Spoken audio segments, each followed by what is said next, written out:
Thank you. I want to start with you, Ahmad. Ullah, you were actually born in a refugee camp. Yes. In Bangladesh. You spent the first 15 years of your life there. What was it like when you wanted to get an education as a Rohingya kid in a refugee camp in For Bangladesh? me, when I really wanted to get education, it was when I was 7 years old. When I was 7 years old, I went to the school system that was set up by the UNICEF and UNICEF in the refugee camp in Bangladesh. When I went there, the teacher said to me, the headmaster of the school, he's the one who take all the registration, he said to me, why you want to be educated? People like you have no father and your mother is mentally ill. What's the purpose of the education? What are you going to do with it? So we cannot waste this resource that we have in this institute for you. So you should get lost and try to survive as long as you can.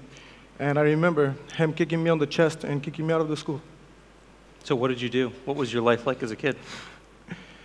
I mean, after someone tells you to survive as long as you can, there's a thing in me, there's a courage and hope inside me said to me that I'm going to show him someday.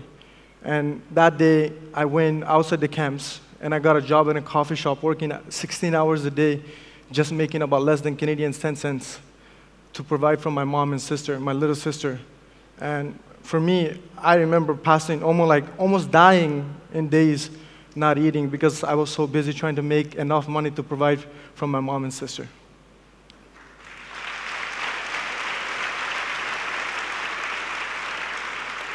Now, at the age of 15, you were able to make it to Canada.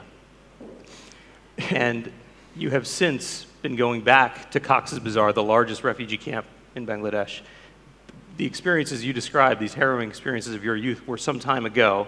Please tell us it's better today. I wish I could, but at the same time, I can't tell you that it's better because when I was there, at least there was systems in place to provide education for Rohingyas. At least there was a school that I could have tried to register that I was denied from. At this point, if any of you know that what's going on with the Rohingya crisis, about a month ago, Bangladesh has removed any education system for Rohingyas. And now, at the time when I was in the camp, it was 250,000 people. Now there's 1.2 million Rohingyans. My people are not getting provided education. And it's funny that I have an opportunity in Canada, and I try to go to college and university, take the lavish life that I was given, and at the same time, millions of kids suffering same way that I was suffering, and all they want is education, you know, and nothing has gotten better. Day by day, everything that was given to them by international community is being taken away, just like, you know, about 40 years ago, education rights was taken away from my mom and dad, and they were forced to go in a refugee camp. Now it's being taken away by another generations of Rohingyans that's going to go out without education, without proper education soon. You talk to these young kids in the camps. What do you think is their future? What do they say to you? What do you feel like might happen to them? You know, I will try not to cry. The things they say to me is not something I could bear. You know, I got to Dubai, I haven't slept yet. I got here yesterday, and I haven't slept yet because this is the biggest opportunity in my life that I could talk about the rights of my people. You know,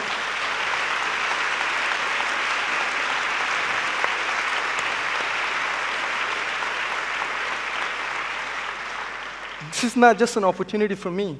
This is an opportunity for millions of Rohingyas who look for a better day. You know, when I'm there, people hugging me and crying to me because they want education. These people are not getting, they don't want anything from you. All they want is education, that education that I was provided. Canada giving me a home. All of you has given me a home in different parts of the world, giving me a platform to speak about the crisis.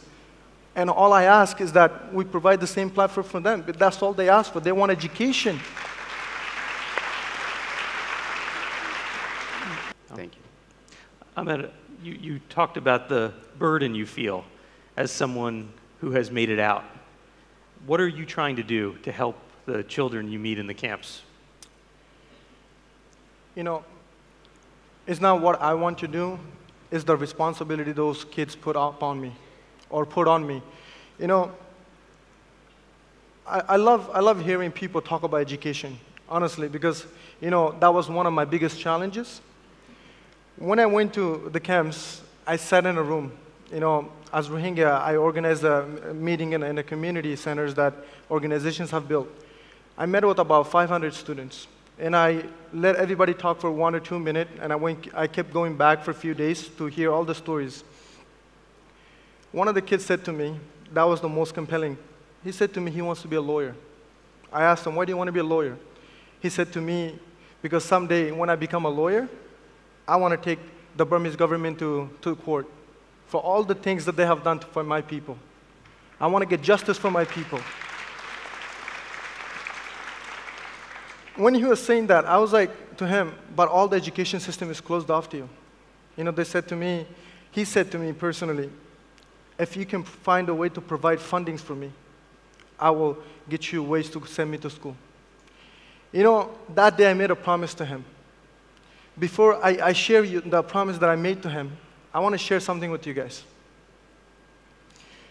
On my way to Dubai, a woman named Ki Ewing, she called me. She said to me, Ahmed, before you go to your conference, please come and meet me. She gave me this pen. Yes, it's made with 18-karat gold.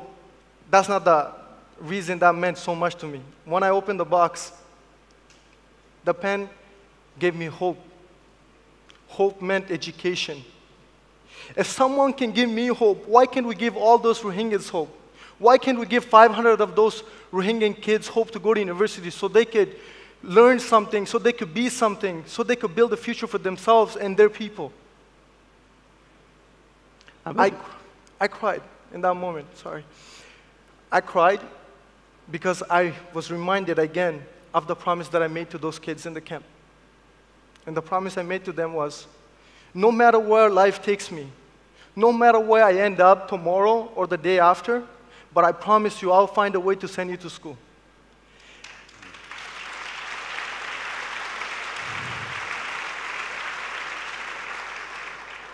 And in this conference today, I'm not asking, I'm begging every single one of you in this room, you could change those lives, those 500 people. They could turn out just like me. I am a proof that refugees could be anything as long as you give them a chance.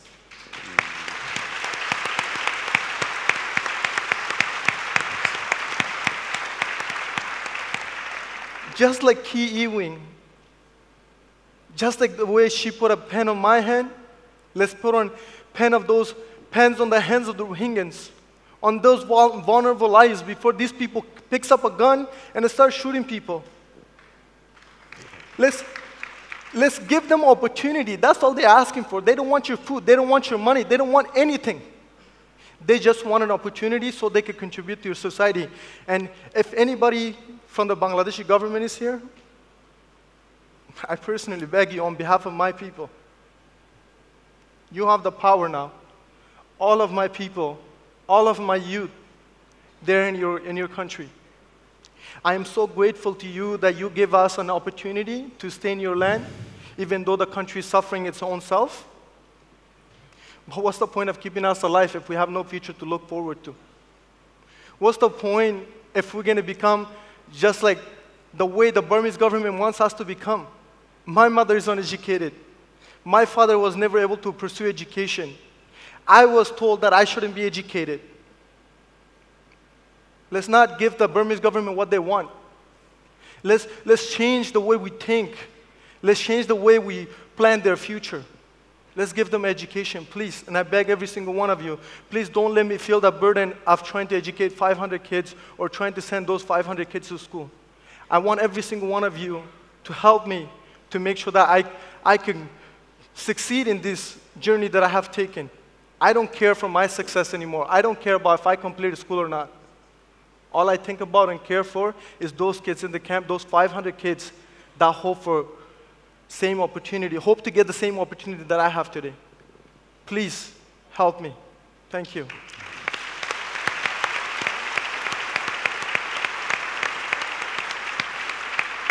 Ladies and gentlemen, please join me in thanking this incredible panel.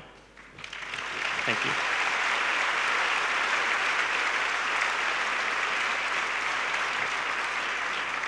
And let me leave you with this. Clearly, we need to do more. We need to work differently and more urgently. We need to get results for people, including millions of children living in desperate situations like the Rohingya kids. Good intentions are simply not enough. But if you're not yet convinced, please watch this.